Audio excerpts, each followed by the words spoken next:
Hi, everyone. It's nice to be here and really honored to get to have a discussion with Brad and Loren.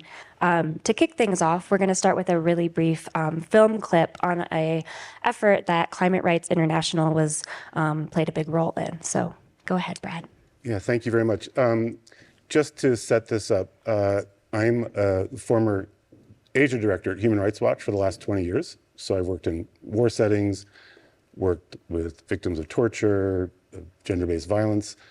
I left Human Rights Watch because the human rights community isn't doing enough on climate change, and it is clearly the most urgent human rights problem in the world. We have a problem where people focus in human rights on the urgent, which seems like Gaza or Ukraine, which are essential, but we often neglect the important. And this is urgent and important. All of our work is done in partnership with local communities. Loren's going to talk a lot about his work. And all of our work has not only activism and advocacy, but hopefully strategy. All of our work should have a larger purpose. So we work on individual problems at a community level, but all of them should have a larger policy goal, if not outcome. So this is the first report. This organization is only a year old. I started a year ago. This is the first report we published. It's on Mexico.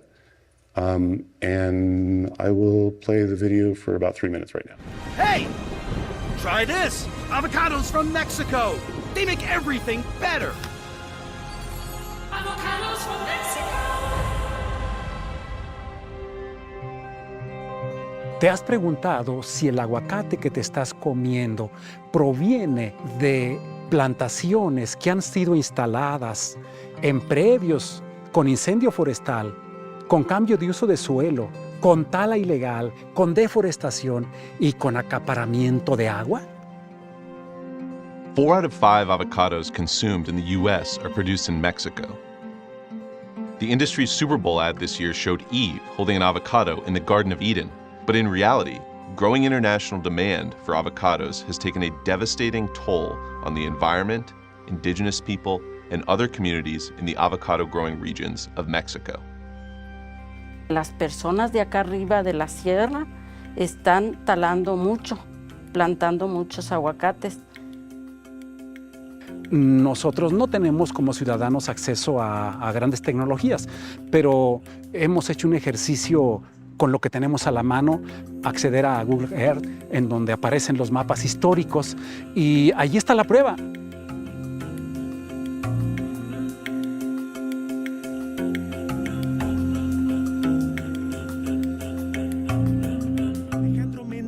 Secretario de Medio Ambiente de Michoacán, reconoce que es el problema más serio sobre los bosques del estado vecino. En Michoacán ahorita yo pienso que el tema ambiental más delicado, más grave, es que tenemos es el cambio de uso del suelo indiscriminado por el cultivo del aguacate. ¡Ya retírense, doña Mari! Sí, para la orilla. El cerro ardió toda la madrugada del día 1 de mayo y pues ya toda la gente empieza a alarmarse porque dicen no es normal, o sea, estos incendios son provocados. Pues el fin era ese, hacer cambio de uso de suelo, plantar aguacates. Ellos siempre así lo manifestaron. Nos dolió el alma porque nosotros amamos este cerro. Aquí crecimos. Y para nosotros significaba mucho. Pues he sido amenazado varias veces y correteado en mi propio terreno. Y ya me dijeron por teléfono que no fuera a mi terreno. En mi propiedad llamada La Vinata, entran desde el 2016, tumban buena parte del bosque, tumban cercos para borrar evidencias de límites y colindancias. Y ya en últimas fechas dejan como barbecho, ya concretizan el cambio de uso de suelo y me avisan que ya no quieren que entre yo y que iban a sembrar aguacate. Aquí hay denuncias de 5, 6, 7 años y las huertas siguen prosperando sin que pase absolutamente nada. Esos andan impunes. Esos no los ha tocado la justicia, ni con el pétalo ni de una rosa. Quienes lo están haciendo ilegalmente no les cuesta nada dar el paso a la otra ilegalidad, que es la de generar amenazas muy frecuentes hacia los ambientalistas, ¿no? A un activista ya de Madero, pues lo secuestraron, señalándolo que se retire de andar metiéndose en cosas que no le importan. US companies have basically ignored the problem while claiming to be sustainable. US and Mexican authorities are also failing to act. They routinely inspect avocado orchards and certify them to export to the US, even though they were installed on illegally deforested land. This orchard here, sitting on deforested land, supplied 17,000 kilograms of avocados to Cal Avo in 2022, a publicly traded US company that supplies major supermarkets like Walmart, Whole Foods, and Trader Joe's.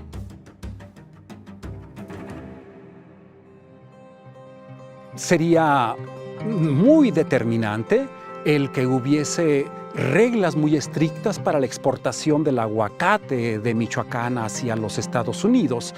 Si existiera claramente la indicación de que tú no puedes pasar un aguacate a Estados Unidos de un predio en donde hubo incendio, cambio de uso de suelo, acaparamiento de agua o momentos de violencia, eso inhibiría a los cultivadores de aguacate a expandirse, porque no sería ningún negocio.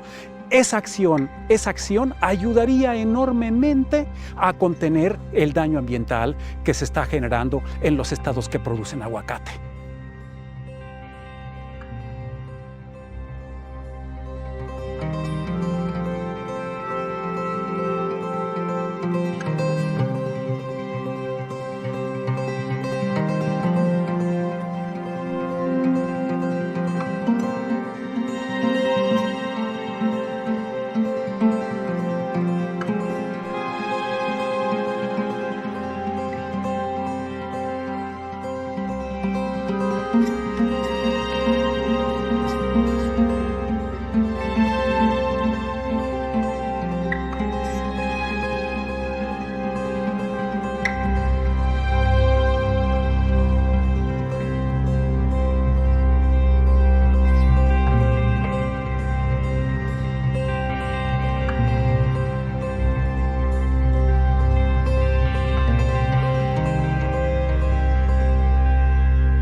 So the avocado industry in Mexico is a $3 billion industry with 80% of the avocados produced in Mexico coming to the United States. It is also causing major deforestation. And the picture you're seeing right now is just an example of a deforested tract in Michoacan state, or Jalisco, can't see. Almost all avocados that come from Mexico come from Michoacan and Jalisco states. And in addition to deforestation, there is significant water theft by the avocado industry because avocados are very thirsty. And there's also been a lot of violence in the avocado industry in Mexico. So we were asked by communities in Mexico to come and document the problem. We wrote this report called Unholy Guacamole, which we released last November. Some of you may have seen some of the coverage in the New York Times. It's a 250-page report. We use satellite imagery to show the level of deforestation. We created polygons that identify every deforested area in Mexico and presented that to the Mexican government and to the US government. This is work that the industry could be doing itself. We targeted supermarkets because they are the ones that have the most vulnerability and the most exposure among all the people involved in the avocado trade. It's not the companies on the ground that feel much pressure, although there is pressure from some Mexican groups and local communities, who are largely indigenous communities, I should say. There is some pressure from some Mexican government officials. But in the end, it is the supermarkets that are most exposed. And when we talk about businesses, there are about 5 different ways in which we can think about trying to hold them accountable for human rights abuses. They're most concerned about legislation, regulation, litigation, reputation, and activism from local communities. And in this case, the Achilles heel were some of the big household names. We're not supposed to talk about who intervened with the Mexican government, but it rhymes with Walmart and Lasco.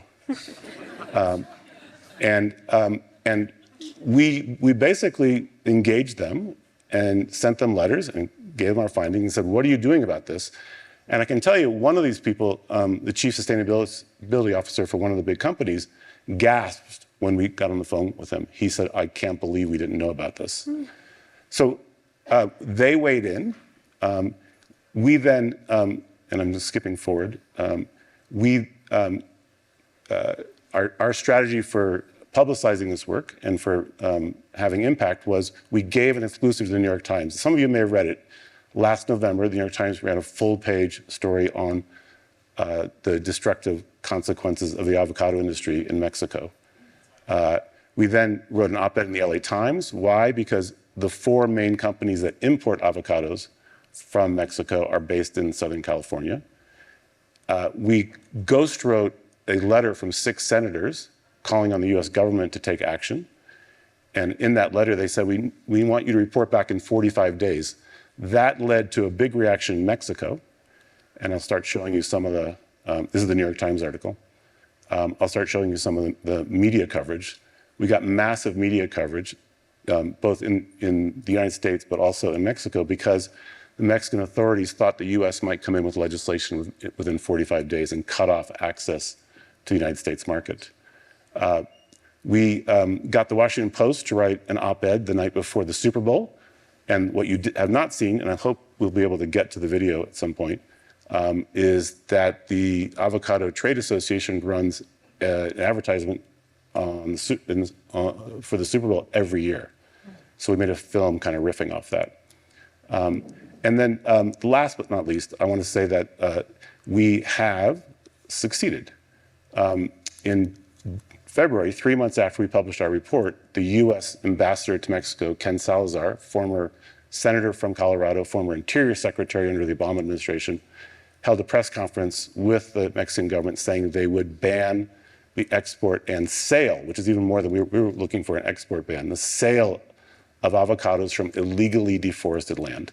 So that will come into effect sometime this year, we believe, and that will mean no more cutting of forests for the avocado industry. Thanks, Brad. That's a great case study and amazing work. Before I turn to Loren, I did want to ask you one follow-up question, because this discussion for the next 20 minutes is really around the nexus of food and humanity. And so as a climate organization, can you share how this avocado example is an example of how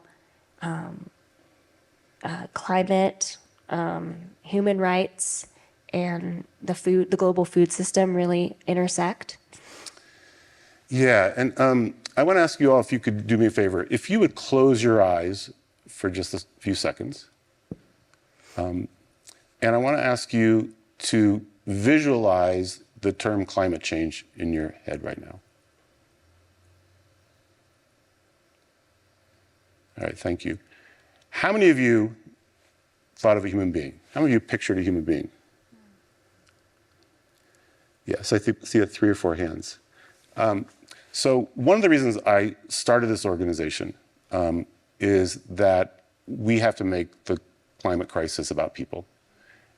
And I have learned so much about the technical work that's being done in the last few days. I'm amazed, and I mean, entranced, and I'm going to come away with huge admiration for everything that's being done. But in addition to that, not instead of, in addition to that, we need to focus on human beings. And to answer your question, Many of the practices that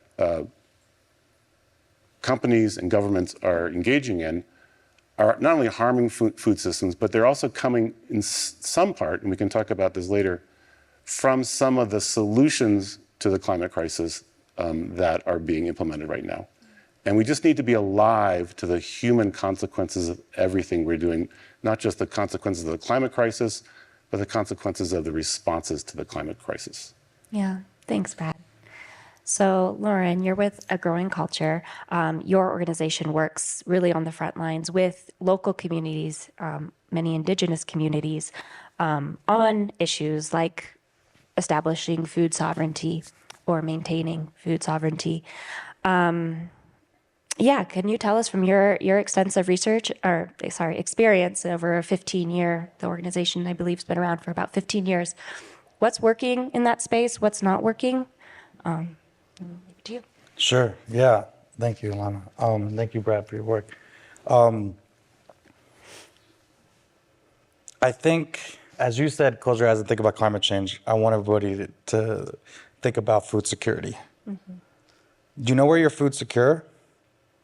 In a prison. You have no choice or autonomy or power in that system, no influence. But you're fed.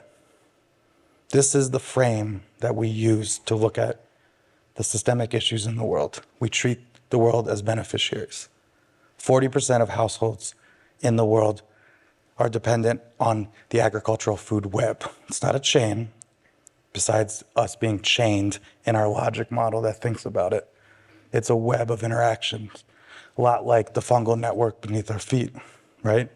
That community is asking for agency and power, right? And so many of these solutions that you mentioned, carbon schemes, are being used to strict power from these very communities.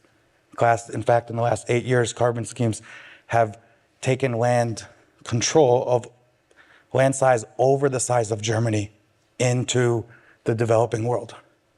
So that's a repetition of our colonial legacies that are happening. What's working is unbelievable radical imagination. Now, we talk about these communities, peasant communities, as protecting 95% of our sacred agricultural biodiversity. Over 80% of our forests are in the hands of indigenous communities. We all hear these kind of statistics that are abound, right? But the real work that these communities are doing is not protecting biodiversity in land and territory. They're engaged in the most important act of our time, world building.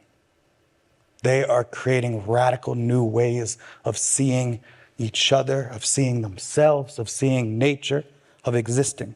They do not fight for nature, they are nature that fights.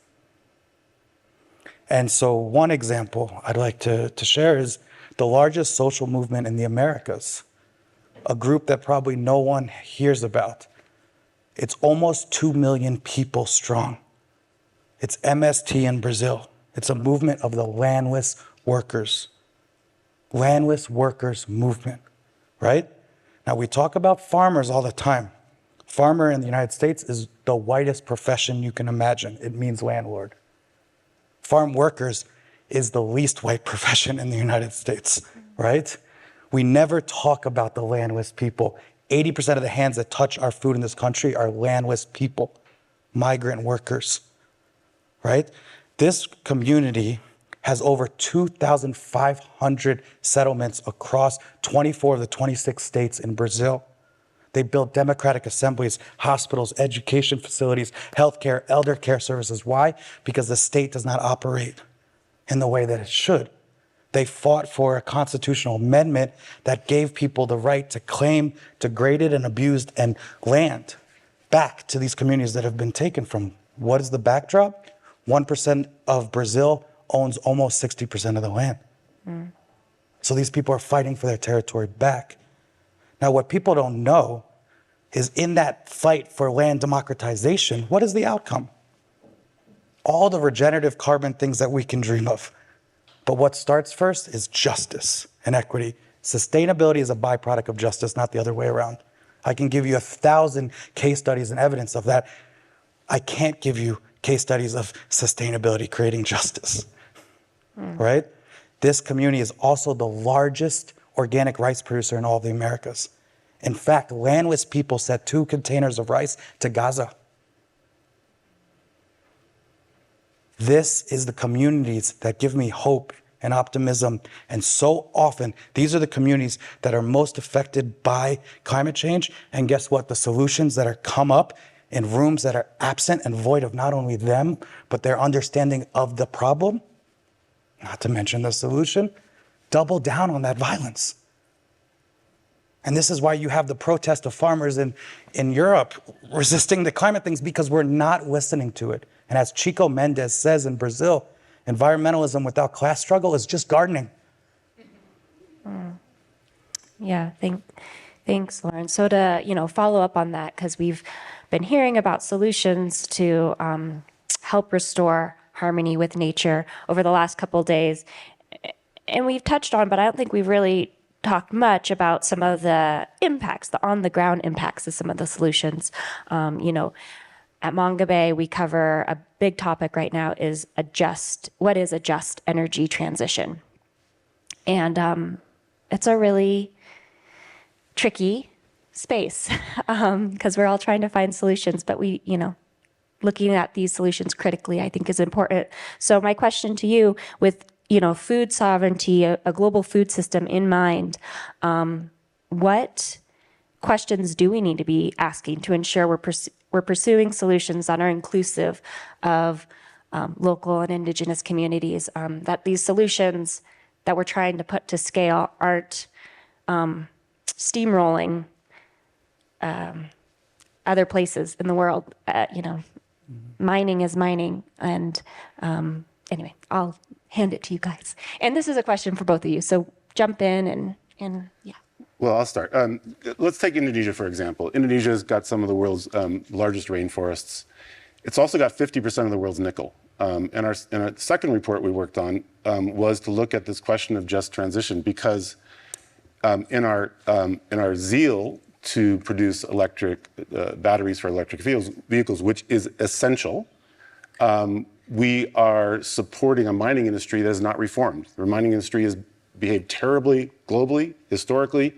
There's almost no good examples of good mining practices. And so we're seeing in Indonesia, people are being kicked off their land to get at nickel deposits. There's massive deforestation, and there is massive pollution of air and water. So streams that I've swum in where I could drink the water, now children are getting skin diseases from swimming in and trying to bathe in. And we are sadly seeing that industry not being critiqued and not being held accountable. And so as part of the just transition, we need to insist that every element of creating this transition to a renewable future is based on respect for rights. And the food element of this here is that people in these communities mostly relied on fish for protein.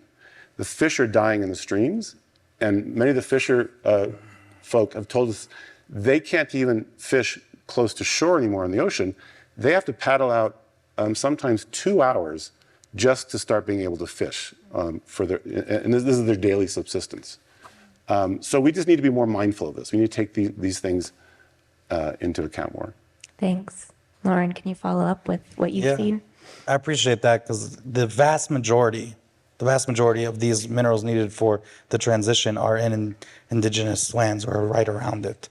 One of our board members is an indigenous woman in exile who runs the largest indigenous organization for the protection of these trace minerals, right? Our board has not a single donor on it. It's 100% peasant and indigenous and grassroots communities, by the way. We have folks that call into board meetings in safe houses because they're in politically uncomfortable situations, violent, right? I think that where we need to focus in the kind of thinking that creates us here is in changing the logic models that we've adopted and taken for granted. A lot of these communities tell me, they say, why is it that the same people that created the problem want to now make money off the solution for that problem? Like, what are we perpetuating? And I've heard such great talk in this conference about the power of narrative and storytelling reaching across. But I want to ask, like, in the stories and narratives that we tell, are those people feeling seen and heard? Do they feel held? Right? And that's real pain that the majority of this world is feeling right now. And I worry that if we're not doing the hard work of addressing them, because I work in hundreds of geographies around the world, of communities, right? And I'll tell you that I don't care what language you speak, the three most powerful words are always the same. It's I see you. Right? I see you. And if we're not saying that, where do you think this community is voting? Where do you think they're being pulled into? Yeah, and I wish we could have shown the film because it's about story. Human rights work is about storytelling, and Loren, the same. And in getting the voices of people that are just too far away from a lot of us to actually know and engage with through visual medium is, really important. One of the people in the film we made for the Indonesia work said something that just really caught all of us. And we're kind of hard-hearted human rights workers. We've been doing this for a long time. We've heard everything. But he said, your solution, he was talking about mining, is our disaster. And we need to capture that and remember that. And just in terms of a kind of a structural policy issue, there's something called the Just Energy Transition Partnership. I don't know how many of you heard of it. Raise your hand if you have heard of it. It's super important, and so not very many people. There are 4 countries in the world, Indonesia, Vietnam, Senegal, and South Africa, who've signed up to work with the international community, to work with international financial institutions and banks to transition to a renewable energy system. But when I was just in Indonesia, what I heard from officials was that the $20 billion that has been promised Indonesia to make this transition, doesn't include standards for things like the mining industry. So it's silent on that. And B, most of the funding, turns out, is going to be loans, not grants. So we're loading up already poor countries with their own challenging economic situations with more debt, which is going to fall on the shoulders of who? The communities that Loren works with. Yeah, thanks both. And, I just want to underscore here that, this question, your answer is not to poke holes in solutions and this innovation that we've been talking about, but to, just to stay grounded in the on-the-ground impacts and stay critical. So I appreciate both your, firsthand experiences that you're sharing here. In the last couple of minutes, I'd like to hear from both of you again, on a more, solution-oriented lens, which is, if you can summarize, what is your vision for a food system that truly does serve all people, a sustainable global food system? And what are the steps to take now to move us toward that future? And you'll both have a couple minutes to address this, so. The systems that I think we have to build have to fundamentally be a mosaic. We have to, this urgency and scale conversations are not in our favor. When we look at the injustice around the world, the systems that we adopt, industrialization, our economic system, patriarchy, white supremacy, these are systems of uniformity that have single definitions and everything else is othered. We don't allow for innovation. Innovation is not celebrated by being close in proximity to the status quo. It should be celebrated for being on the outsides. We have a radical center thinking. We need to give birth to these ideas. I've heard so many conversations about how do we get capital, finance into these ideas that we're putting in. And I haven't heard anything on taxation. 1% of the population contributes over double the bottom 50%. Almost 60% of emissions is the top 10%. This is a class-based issue. We have to tax the rich. I'm sorry. We have to tax the rich. It's like it's paramount. We have to bring in this perspective. As I'm a Jew who loves liberation theology and Jesuits, don't tell my mother. But like the reality is that like Oscar Romero, who was gunned down giving his sermon on a Sunday, he says some things can only be seen through eyes that have cried. It's about time that we start to think about that.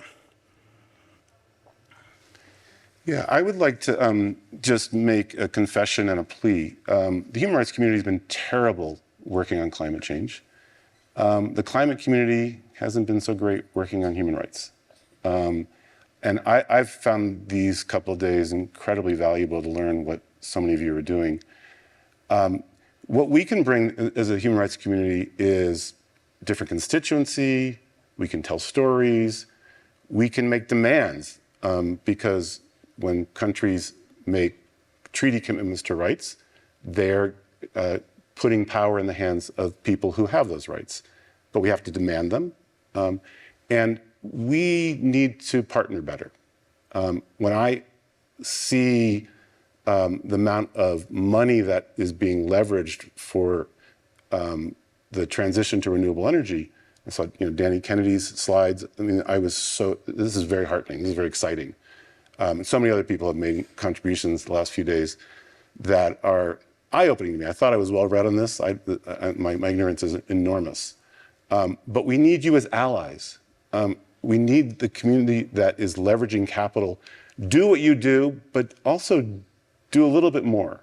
And find ways to support the communities on the ground. Insist that as part of your contributions, you're going to support indigenous communities or communities that have been marginalized.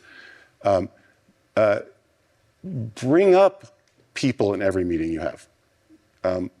Talk to people who work in the space, whether it's Loren or me or organizations like Human Rights Watch, where I used to work, or Global Witness. There's not many of us, Stand, doing really great work. Be an advocate for people as well as the technical solutions you're working on. We need the technical solutions. I'm 100%, 1,000% behind them. Don't get me wrong. Please keep doing what you're doing, but do a little bit more, because you have a really privileged seat at the table. We kind of struggle. I happen to have 20 years of experience, so I actually can leverage what indigenous communities are saying, get them in the State Department, or I myself can meet senior people in the State Department. But that's not very common or easy to do on a regular basis. You all are talking to the people who are really have significant power. Please use that in favor. That's why I asked you to close your eyes. Please use that in favor of people when you think about climate change. I would love to just piggyback a little on that, because there's this indigenous saying from Australia. We had a fellow from Australia here, but there's a saying that is, if you came here to help me, I don't want your help. But if you came here because your liberation is bound to mine, then let's get to work. This is the kind of attitude that we need to have. We're working with these communities in deep solidarity, and we have to prioritize them, not the corporations, not the existing logic models, and center that. All right, we're right at time. So thank you both so much for your work and for, raising some good questions and for us to think about how do we make sustainable solutions that are really inclusive of us, all of us. So thank you. Thank you, guys.